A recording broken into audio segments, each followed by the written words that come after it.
On this episode of the Layover Live, Grant stops by to talk Google Plus finally shutting down.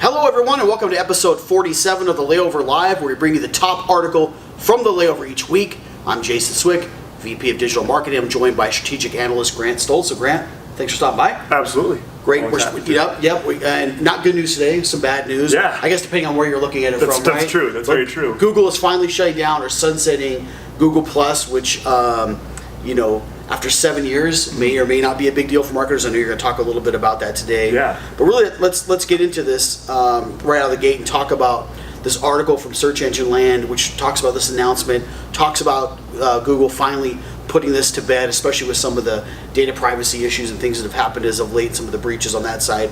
So for those maybe unfamiliar with what's going on, why is Google Plus finally now after 7 years going away? Right, finally I think is the key word there. Yeah. Really, this is stemming from a data breach that happened with Google Plus's APIs.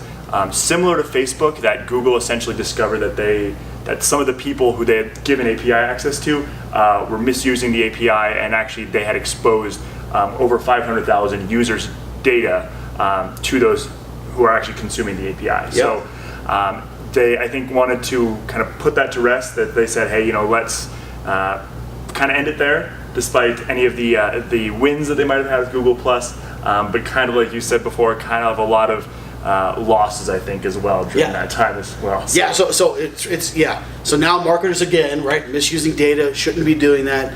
It's very, very important to be on top and mindful of these things. But really, what impact is this going to have on marketers, right? The shutdown of Google Plus. The short answer: not a lot of changes. Not a lot of changes. There are some specific things that this article references as well.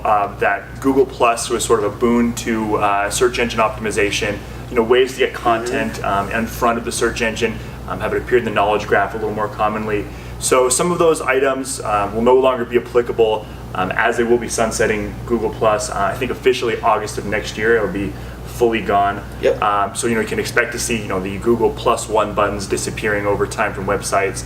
Again, Google Plus or Google Plus users appearing in not only the search engine results page, but also sometimes the knowledge graph as well. So I think both of those in tandem again are slightly more of an issue for an SEO perspective, but overall, again, since there hasn't been a lot of usability, not a lot of users on that platform, really, we haven't seen anything where it would be a detriment to marketers in its current state. Yeah, I cannot agree with you more. It hasn't been much with it. I know over the years they've tried to use it as part of Google Places and Google My Business listing. At times they've incorporated it in the search algorithm, but then pulled back away from that. Exactly. So they've really tried to push towards social and to have their own social platform.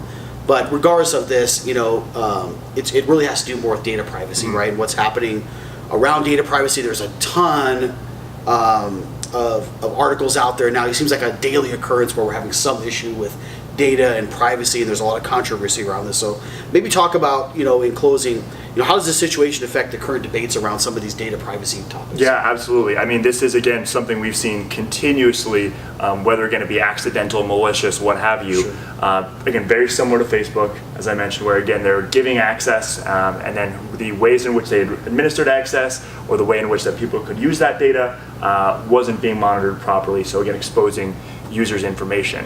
We run into this weird issue where, kind of along the same lines as GDPR, that there's a lot of debate now of how much data can a single company entity have about you, because again, with the number of times that we've seen this actually sort of be a detriment to users, it now raises the question of how much data does a company need about you to function properly, right.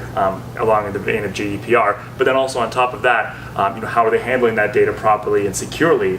And again, unfettered API access is probably not the best way to secure user data. Very, very true. And in the end, regardless, this is going to make the way that we, as marketers or as companies that are using data, it's going to make things better in the end, right? This is going to tighten up security around how companies are handling this data, which is really good. It's going to help from a privacy standpoint. But all in all, having companies have some data on you or know things about you does make a better user experience. Absolutely. Makes the internet a lot better place for us. Makes our path to purchase a lot easier. So having some data is good.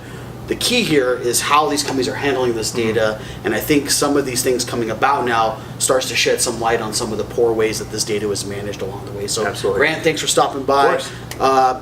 Maybe not too much of a sad day, as many of us weren't using Google Plus all that much, but a big announcement for Google nonetheless. Absolutely. As this thing's been around for 7 years, and they're now going to sunset this going into August of next year. So again, thanks for stopping by. Thank you for staying tuned this week, and we'll see you next time. Have a great day.